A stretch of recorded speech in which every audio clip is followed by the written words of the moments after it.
회복으로 가는 길 세 번째 새벽입니다. 성도 여러분들의 기도에 하나님의 응답과 역사가 함께 하시기를 기원합니다. 느헤미야는 하나님의 성 예루살렘이 무너진 채로 버려져 있다는 그 소식을 들었을 때에 그 마음 중심이 녹아내려서 기도를 시작했던 사람이었습니다.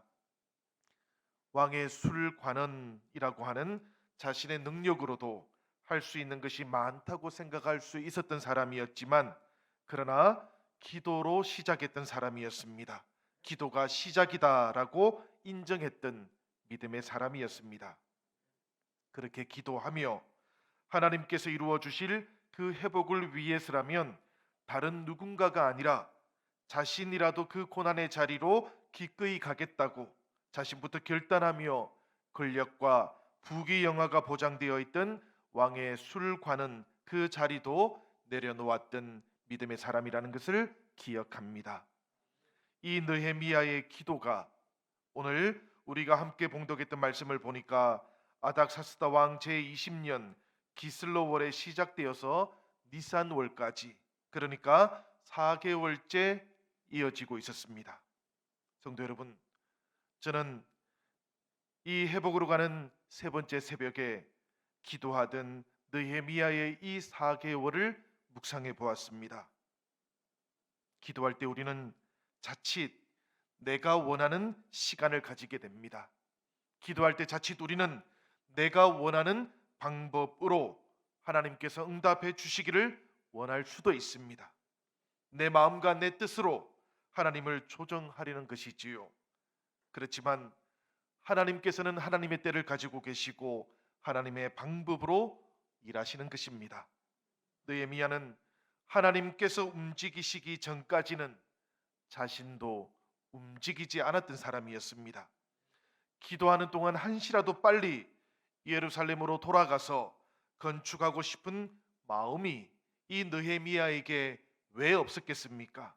그렇지만 하나님께서 움직이신다라는 그 사인을 보내주시기까지는 움직이지 않았던 사람이었습니다. 기도하지 않던 사람들도 마음이 급해지거나 혹은 상황이 급해지면 기도합니다. 그러나 어떤 사람은 마음이 너무 급해서 기도 응답조차도 자신이 만들어 버리곤 하지요. 기도할 줄 모르는 사람이기 때문에 그렇습니다. 사실은 기도가 무엇인지도 모르기 때문에 이런 모습이 나타나는 겁니다. 그러나 느헤미야는 기도가 무엇인지 알았던 기도의 사람이었습니다. 왕 곁에서 술을 따르면서 얼마나 하고 싶은 말이 많았겠습니까? 얼마나 말을 하고 싶었겠습니까? 왕이 지척에 있는데 자신이 나서고 자신의 능력과 방법대로 말을 하지 않는 것, 하나님께서 움직이실 때까지 참는 것, 하나님의 때와 하나님의 방법을 기다린다라는 것, 이것이 어떻게 간단하기만 한 일이었겠습니까? 그렇지만 느헤미야는 기도하며 하나님께서 움직이실 때를 기다립니다. 그리고 드디어 하나님께서 움직이시기 시작하셨어요.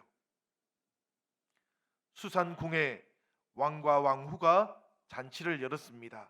왕후가 함께 한다라는 것은 공식적인 잔치가 열렸다라는 이야기입니다. 그때 느헤미야는 왕 앞에 포도주를 드릴 수가 있었습니다. 아닥사스다 왕이 느헤미야의 얼굴에 근심이 있다라는 것을 발견합니다. 그리고는 왜 얼굴에 근심이 있느냐, 마음에 근심이 있는 것이냐고 그렇게 물었습니다. 성도 여러분, 우리가 이 말씀을 읽을 때 우리는 드디어 하나님께서 움직이시기 시작하시는 것이구나라는 것을 발견할 수 있어야 됩니다. 성도들은 하나님에 대해서는 눈치가 좀 빨라야 돼요. 말씀을 읽으면서 맥락을 따르면서 하나님께서 언제 움직이시기 시작하시는 것인가 하는 것을 발견할 수 있어야 된다라는 그런 이야기입니다. 느헤미야가 왕에게 얼마나 먼저 말하고 싶었겠습니까? 조바심을 참느라고 얼마나 힘들었겠습니까? 그래도 깨닫게 하시는 하나님의 응답의 때가 있을 것이라고 그렇게 믿으면서 기도에 더욱더 집중하고 있을 그때에 드디어 하나님께서 아닥사스다 그의 입을 열어서 오히려 느헤미야에게 묻게 하셨던 것입니다. 우리가 기도할 때 성도 여러분, 하나님께서는 사람의 마음을 움직이십니다. 우리가 계획하지 못한 일, 우리가 계획할 수 없는 것도 하나님께서는 우리가 기도할 때에 도구로 사용하시기도 하십니다. 하나님, 그분께서는 느헤미야의 기도를 들으셨고 아닥사스다 그 왕의 마음을 움직이시기 시작하셨던 것이지요. 여러분, 본래 이 아닥사스다 왕은 예루살렘에 대해서는 좋지 않았던 그런 감정을 가지고 있었습니다. 우리가 에스라 4장의 말씀을 보면 성전이 완성되기 20년 전의 상황을 우리가 볼 수 있게 됩니다. 그 당시에 예루살렘은 성전과 성벽 재건을 통해서 회복을 도모하고 있었던 적이 있었습니다. 그런데 그것을 시기하고 그것을 위협으로 느꼈던 주변의 이방 대적자들이 이 아닥사스다 왕이 즉위하던 해에 예루살렘은 자주 반역을 도모했던 나쁜 성이라고 그렇게 고소를 했습니다. 그러니까 공사를 중단시켜 주세요. 이 성이 재건되고 성벽이 완성되어 버리면 결국 왕은 강서편에 있는 왕의 영지를 다 잃어버리게 될 것입니다 라고 그렇게 참소를 했습니다. 이 고소 내용을 접했던 아닥사스다 왕은 예루살렘 그 공사를 중단시키라고 그렇게 명령을 내려버립니다. 예루살렘에 대한 아닥사스다 왕의 그 마음이 완전히 닫혀져 버렸다라는 그런 이야기예요.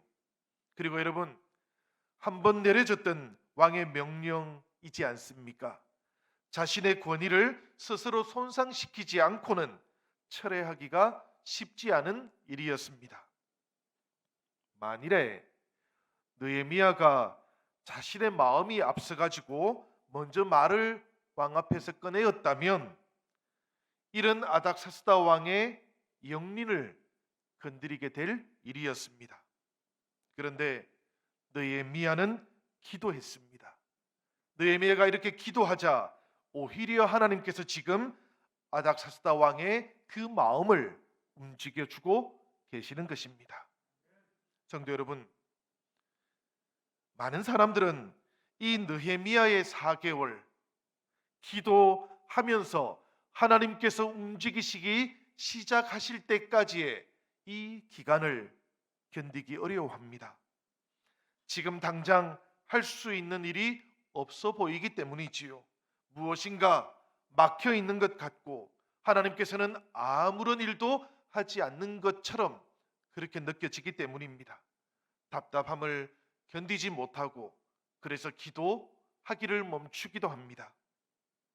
그러나 여러분, 지금 기도하고 계시고 지금 이 느헤미야의 4개월을 지나가고 계시다면 기도하며 하나님께서 움직이실 때까지 결코 포기하지 않는 하나님의 백성이 되시기를 바랍니다. 세상 사람들에게는 기도가 가장 의미 없는 행동입니다. 그러나 여호와 일의 하나님, 우리가 알지 못할 때에 우리가 알지 못하는 그 장소에서 우리를 위해서 준비하고 계시는 그 느헤미야의 하나님, 그분을 믿고 신뢰하는 우리들에게는 기도라는 것은 가장 의미 있는 행동이라는 것, 그것을 기억하시기 바랍니다. 기도라는 것, 그것이 시작이다라는 것, 이것을 우리가 잊지 마시기를 바랍니다. 느헤미야도 하나님께서 어떻게 일하실지 알지 못했습니다마는 그래도 하나님께서 움직이시기 시작하실 때까지 자신이 해야 할 일이 무엇인지는 너무나 잘 알고 있었던 것이지요. 느헤미야는 왕 앞에서 자신의 능력을 나타내거나 자신의 할 수 있는 것을 말하는 것이 아니라 하나님을 찾았던 것이고 하나님을 향해서 기도했던 겁니다. 이것이 더 의미 있는 것이라고, 이것이야말로 진정한 시작이라고 그렇게 하나님 앞에 나아갔던 것입니다. 우리가 회복으로 가는 길, 우리가 이 코로나 이후로 가는 길, 이것을 진정으로 시작하고 싶다면 우리도 이 느헤미야의 4개월 하나님 앞에 기도하며 시작해야 될 줄로 믿습니다. 성도 여러분, 우리가 이렇게 기도하고 또 기도하기를 멈추지 않으면 하나님의 때, 하나님께서 움직이시기 시작하시는 그때를 우리가 깨닫게 됩니다. 생각할 때는 어떤 것이 하나님의 때인지, 하나님의 응답인지 잘 모를 것 같지요. 지금 이 시간에도 여러분들의 마음속에 이런 생각이 찾아올 겁니다. 도대체 하나님의 때가 언제란 말인가? 하나님의 방법을 우리가 어떻게 아주 선명하게 그렇게 깨달을 수 있단 말인가? 생각할 때는 잘 모릅니다, 여러분. 하나님의 때와 하나님의 방법이라는 것은 우리가 생각할 때에 찾아오는 것이 아니기 때문입니다. 생각이 아니라 기도하면서 맞이하게 되는 하나님의 때는, 그러나 여러분, 아주 선명합니다. 아주 분명해지는 것이 있어요. 왜 그런가 하면 기도하는 동안에 찾아오는 하나님의 응답이라는 것은 우리에게 확신을 주기 때문에 그렇습니다. 생각은 우리에게 확신을 주지 않습니다, 여러분.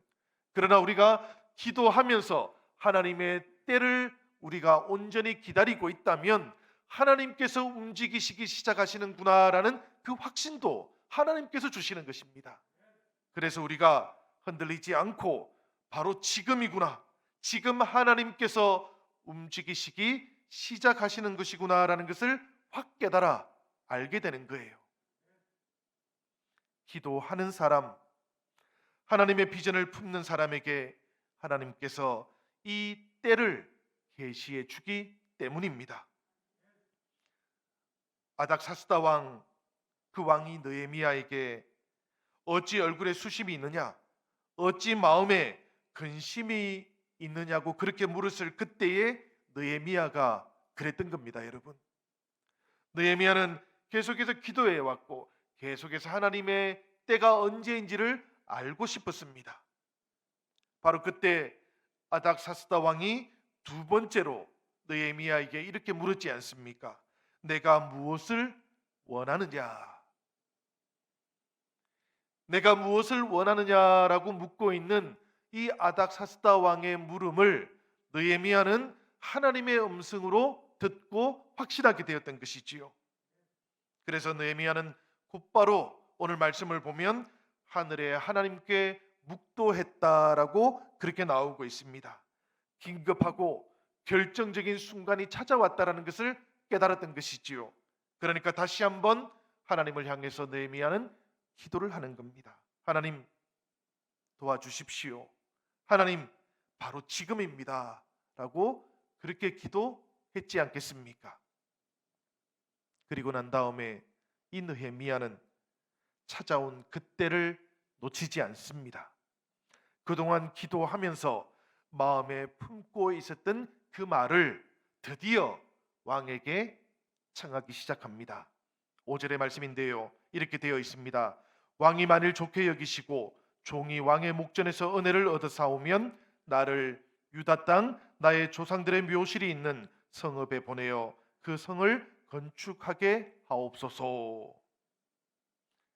성도 여러분, 믿는 사람이 가지야 되는 용기가 바로 이런 것입니다. 믿는 사람들이 용기를 내어야 하는 때도 바로 이런 때지요. 때때로 우리는 용기 내지 말아야 될 때 용기를 내기도 하고요, 용기를 내어야 할 그때는 오히려 비급하게 숨어 버리기도 합니다. 그렇지만 느헤미야를 보면 중요한 순간에 용기를 냅니다. 그리고는 하나님의 뜻과 하나님의 비전을 그침없이 이 아닥사스다 왕에게 말하기 시작해요. 왕이 20년 전에 거절했던 겁니다. 그런데도 불구하고 느헤미야는 지금 하나님께서 움직이시기 시작하시는 것이구나라는 그런 확신이 찾아오니까 왕을 향해서 거침없이 말하기 시작하는 것이지요. 기도하며 준비되어 있었기 때문에 이렇게 말할 수 있는 겁니다. 여러분, 이런 일들은 생각으로 되는 것이 아니지요. 이런 일들은 책을 읽어서 생기는 것도 아닌 겁니다. 기도하고 또 기도하면서 하나님께서 주시는 그 확신이 내 살이 되고 내 피가 될 때, 그때 생기는 용기가 바로 이 느헤미야의 용기라는 것을 기억하시기 바랍니다. 하나님의 회복, 하나님의 준비하신 그 회복은 바로 이런 사람들과 함께 시작되는 줄로 믿으시기를 바랍니다. 오늘 내가 바로 이 느헤미야 같이 기도하는 사람, 그리고 기도한 후에는 하나님의 뜻과 비전에 용기를 내는 그런 느헤미야 같은 사람이 되게 해달라고 기도해 보시기를 바랍니다. 하나님께서 우리에게 하나님의 은혜의 손길 가운데 임하시고 우리에게 용기를 부어 주실 것입니다. 이 느헤미야의 말을 들었던 아닥사스다 왕이 이렇게 대답을 합니다. 6절 중반절의 말씀인데요. 왕이 내게 이르시되 내가 몇 날에 다녀올 것이며 어느 때에 돌아오겠느냐. 이 말씀을 보니까 허락을 뛰어넘어서 언제 다시 내 곁으로 돌아올 수 있겠냐고 왕이 이제는 오히려 느헤미야를 붙잡지요. 왕의 조바심이 느껴지지 않습니까, 여러분? 혹여라도 내가 믿을 만한 이 느헤미야가 내 곁을 완전히 떠나가 버리면, 영영이 떠나가 버리면 어찌할까? 저는 이 아닥사스다 왕의 모습을 보면서 이것이 하나님께서 일하시는 방법이구나라는 그런 생각을 하게 되었습니다. 어떻게 말할까 염려했다면 느헤미야는 이 하나님의 일하시는 방법을 알 수가 없었을 거예요.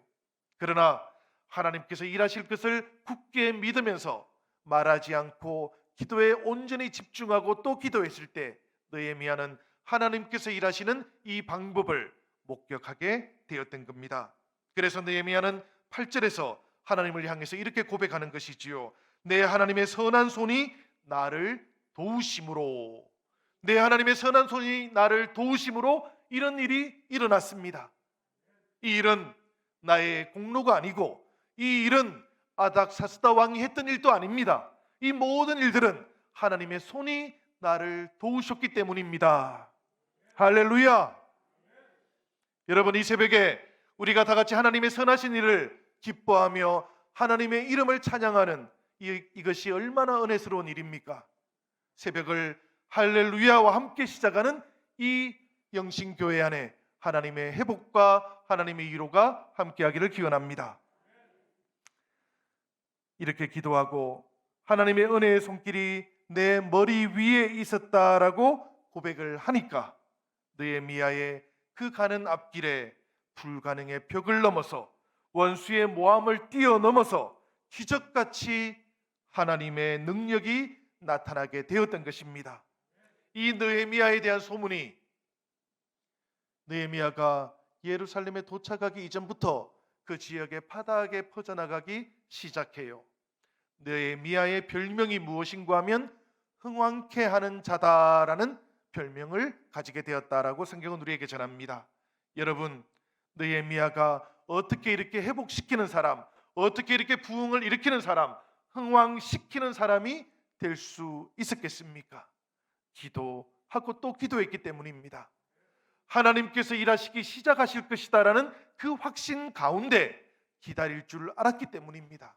그리고 하나님의 은혜의 손길이 임했을 그때에는 이 모든 일들이 나의 공로가 아니고 저 아닥사스다 왕의 공로가 아니고 오직 하나님의 손길이 우리 위에 임했기 때문이라고, 내 삶 가운데 임했기 때문이라고, 내 머리 위에 임했기 때문이라고 그렇게 고백했기 때문이지요. 사랑하는 여러분, 이 은혜의 손길이 오늘 기도하는 우리 위에 있다고 확신하는 새벽이 되기를 바랍니다. 하나님의 은혜의 손길이 내 위에 있다고 확신하면서 믿음과 함께 기도하는 새벽이 되기를 바랍니다. 그렇게 우리가 믿음으로 하나님께 나아가고 하나님의 은혜의 손길이 바로 내 위에 임하고 있다고 확신하면서 기도하면 코로나로 인해서 위기가 우리에게 찾아온다 할지라도 하나님께서는 그 은혜의 손길로 위기를 새로운 기회가 되게 하실 줄로 믿습니다. 이 느헤미야의 믿음과 확신과 기도가 불같이 우리의 마음 속으로 옮겨지는 이 새벽 기도의 세 번째 날이 되기를 우리 주님의 이름으로 축원합니다.